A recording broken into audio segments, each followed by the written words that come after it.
Your government ran experiments on its own citizens. Not in a conspiracy theory. Not in a film.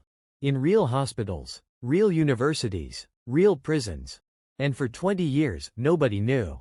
The year is 1953. The Cold War is at its most paranoid peak. The United States government is terrified, not of bombs, but of something far more invisible. They believe the Soviet Union has developed a method of controlling the human mind. Brainwashing.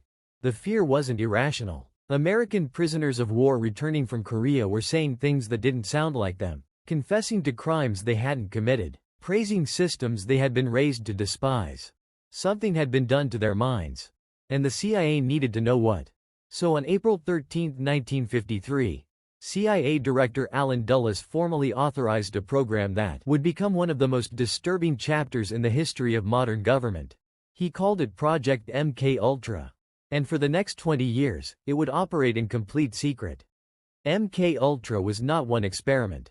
It was 150 separate research projects, funded secretly by the CIA, conducted across 80 institutions, including 44 universities, 12 hospitals, 3 prisons, and numerous private research facilities. The goal was simple and terrifying. Find a way to control the human mind. Specifically, the CIA wanted to know, could they make a person confess to something they didn't do? Could they erase a person's memory?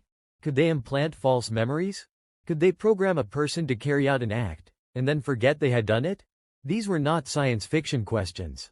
They were research objectives, written in official documents, signed by government officials, funded by taxpayer money. And the people they experimented on had absolutely no idea it was happening. This is the part that is hardest to process. The subjects of MKUltra experiments were not enemy combatants. They were not volunteers who understood the risks. They were, in the CIA's own terminology, unwitting subjects, ordinary Americans, mental patients who were told they were receiving standard treatment, prison inmates who were offered reduced sentences in exchange for participating in medical studies, drug addicts in treatment centers, given substances without their knowledge or consent, hospital patients, some of them terminally ill, used as experimental subjects because researchers calculated they were less likely to report what had been done to them. And in some of the most disturbing cases, ordinary citizens who were lured into CIA safe houses, where operatives posing as clients would secretly administer substances, then observe the effects through one-way mirrors. One of these operations was called Operation Midnight Climax. CIA operatives set up safe houses in San Francisco and New York, hired sex workers to lure men inside, then secretly dosed them with LSD while agents watched and took notes from behind one-way glass.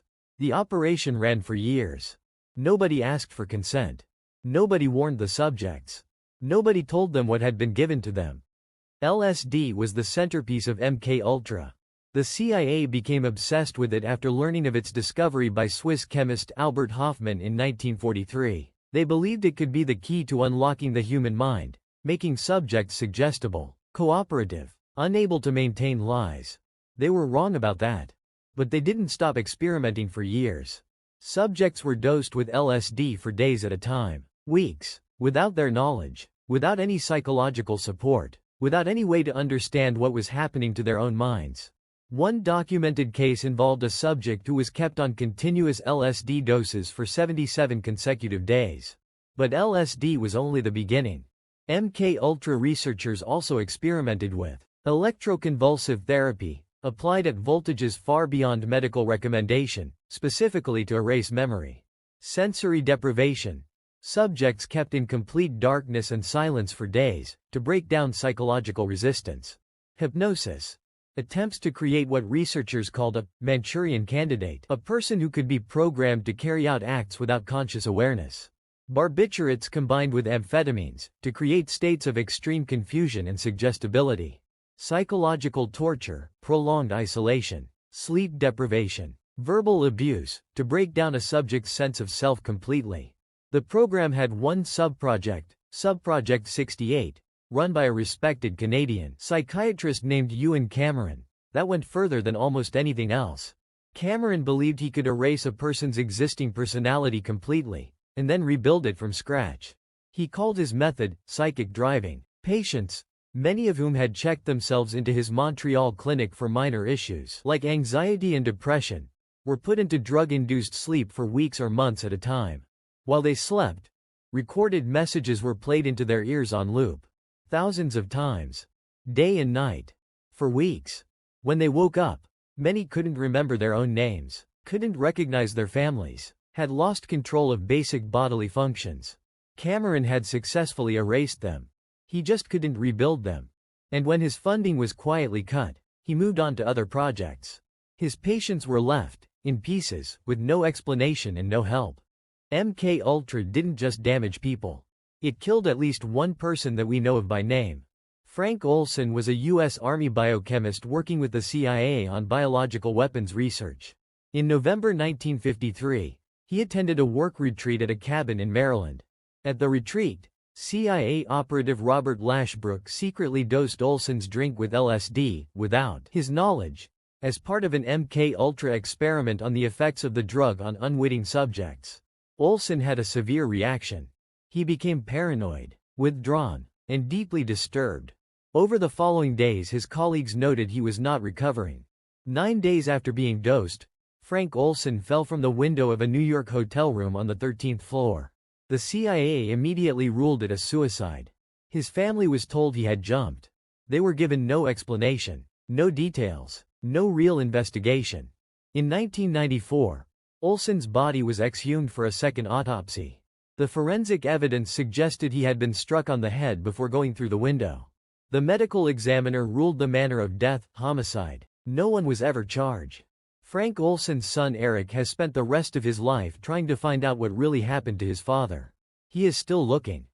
Here is what makes MKUltra uniquely disturbing, even among dark chapters of history. We almost never found out about it at all. In 1973, as the Watergate scandal was consuming Washington, CIA Director Richard Helms ordered the destruction of all MKUltra files.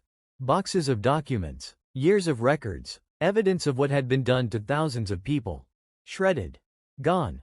Except, one set of files had been incorrectly stored in a financial records building, and was missed in the purge. In 1977, a Freedom of Information Act request uncovered approximately 20,000 documents related to MKUltra. The Senate held hearings. The public found out. And what those 20,000 documents revealed was only a fraction of what had been destroyed. The CIA director testified before Congress. He acknowledged the program had existed. He said mistakes had been made. Nobody went to prison. Nobody was charged with a crime. The victims, those who could still be identified, received no compensation, no apology, no acknowledgement from the government that had experimented on them without their consent. Most of them never even knew what had happened to their own minds. MKUltra officially ended in 1973. That is the official record. What the destroyed documents contained, we will never know.